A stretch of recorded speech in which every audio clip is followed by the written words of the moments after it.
So here we go. This is going to be qualifying heat session 2. This is the B versus C.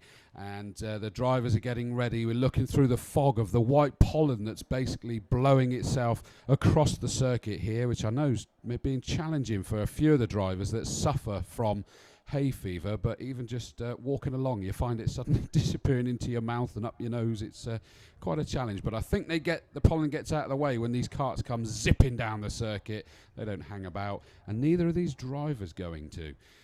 It's fair to say that so far the juniors have been probably the best behaved out of all of the groups so far in qualifying and in that first round of the heats. Are they going to continue it? The tension, of course, is just mounting up as they go through. Either you want to continue the success you've had so far to carry you into tomorrow, or maybe you've had some bad luck and you just want to get as much as you dare, as much as you can out of this. Maybe the moves are going to be a bit more forceful, a bit more dare. They're going to be looking to do it.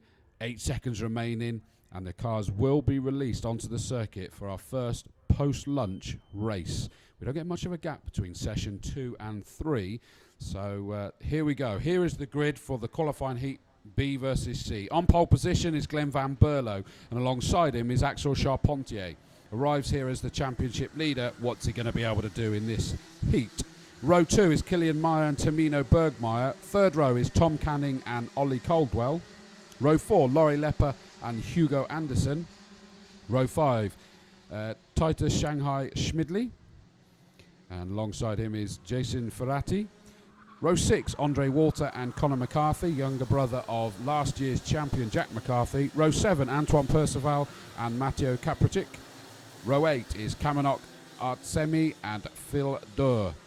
And on the 9th and final row, Daniel Netiagowski and Henry Jung from Germany. So that is your 18 carts that are out there. As far as I'm aware, everybody has made it back out there. Who knows, maybe some of the mechanics didn't actually get a lunch break if they had to be busy with their carts. I don't think we had any retirements in the juniors, so fingers crossed no one's had to be too busy during the course of that lunch break. The juniors already whipped themselves through on this first flying lap, and you see that the juniors again, they're just getting themselves lined up very, very early. They're going down the back straight, the long back straight, to get to turn 6. Bearing in mind there's 12 corners, so they're only halfway through the corner count, and they're already getting themselves slowed down and in a line, whereas some of the other classes were waiting around turn 10 before they got themselves slowed down and getting ready to get themselves into the channel. But already, look, they are getting focused. Number 49 now, Glenn Van Berlo, with alongside him Axel Charpentier. Axel's just going to play this really, really cool. He's not going to do anything that's going to compromise him. He'd rather settle for second than make an unnecessary move for first. And in fairness, that's his style, even when we get to the finals tomorrow.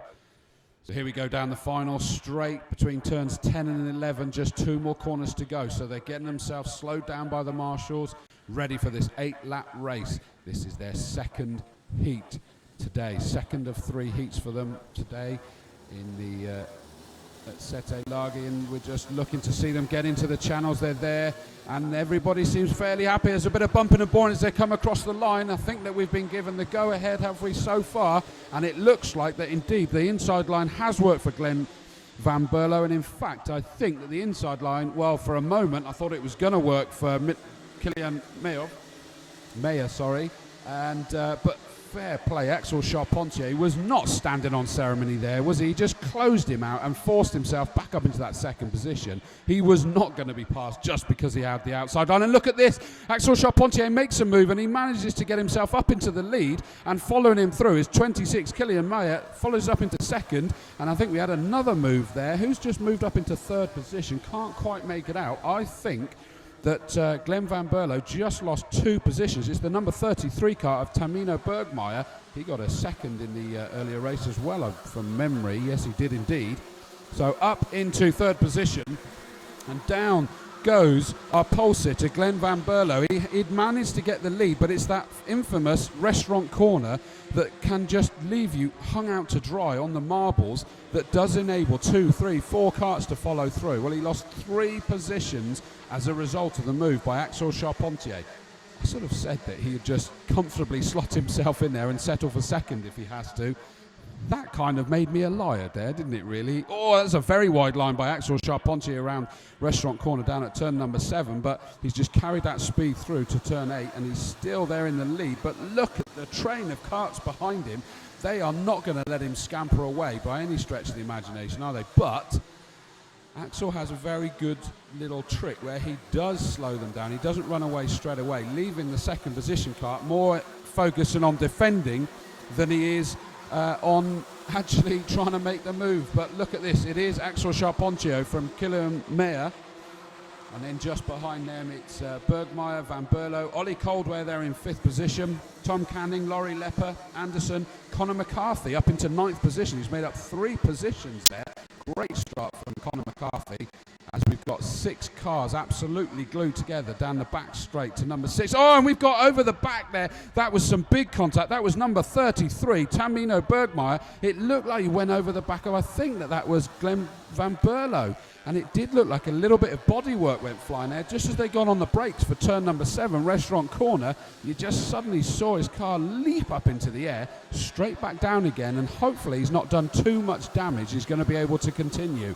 The man who really is continuing at the front is number 88, Axel Charpentier, our championship leader as we arrive here in Italy, and he's still doing the business. And judging by the noise, someone's pretty much lost their exhaust there, and I think that is that Tamino Bergmeyer that's gone in? I'll have to wait and see in a second. I only saw the tail end of them, but as the noise went past, you could tell that there was damage. It looks like there's a challenge going for 3rd position there, and number 64, Ollie Coldwell, just lost out of position there, and it's the age-old thing. He's then been hung out to dry to lose a couple. Up moves number 38, which is Tom Canning. Tom Canning, great performance from 5th on the grid there. They were alongside each other on the that 3rd row, but Tom Canning's not managing to break away just yet, is he? So Ollie Coldwell's going to come back and fight again. Through goes Axel Charpentier, followed very closely by Glenn Van Berlo. So that's the front row still doing battle with each other. Tom Canning in 3rd, Bergmeyer down in 4th, Ollie Coldwell 5th, Laurie Lepper sat there in 6th position, Anderson, McCarthy, Ferrati, Percival. That's your top 10 at the moment. And it is Kilian Meyer, number 26 was the kart that's actually retired, and I think he was the one that basically got attacked from behind, and that would explain the noise as he went past, basically meaning he must be missing part of his bodywork. 4 laps completed. We're on the home stretch of this race already. We're over half race distance, and the front 2 continue to just eke themselves further into the lead. Have we got a challenge coming for the lead? Not quite, I thought for a second there. Glenn Van Berlo was going to have a look up the inside as we got to turn number 11, but not quite able to do it. But look at this train, led at the moment by 38 Tom Canning, Bergmeyer, Caldwell, Lepper. That's how quickly they crossed the line. In fact, it's become 5 karts as instantly as that. Anderson sat there on the back of that. He's not going to let them get the way, and I think that's number 23 is trying to join in as well. Conor McCarthy did have a good opening race, and he's trying to get onto the back of that 5-kart train as they disappear along the long straight down to turn number 6 and then head down to Restaurant Corner, where we've seen quite a lot of action in this race already.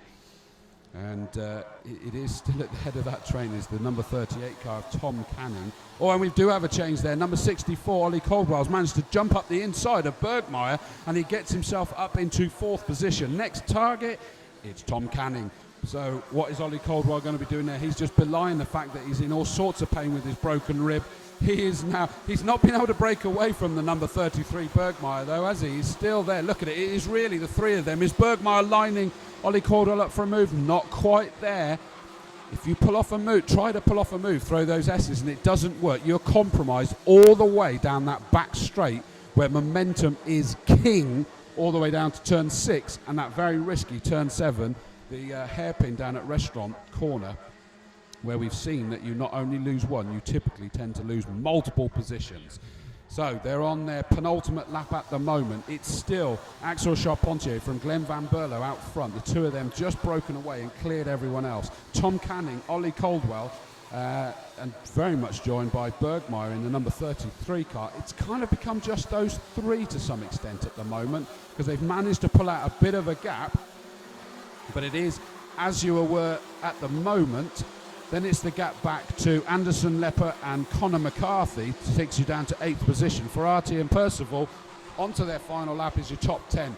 Front two, no one seems to be making a too hard a challenge, too hard a defence on those front two. Axel Charpentier still in the lead from Glenn Van Berlo. Tom Canning, Ollie Caldwell and Bergmeyer. Not so sure whether that one's settled down just yet. I think there could still be a few interesting moves that could be made before we get to the end.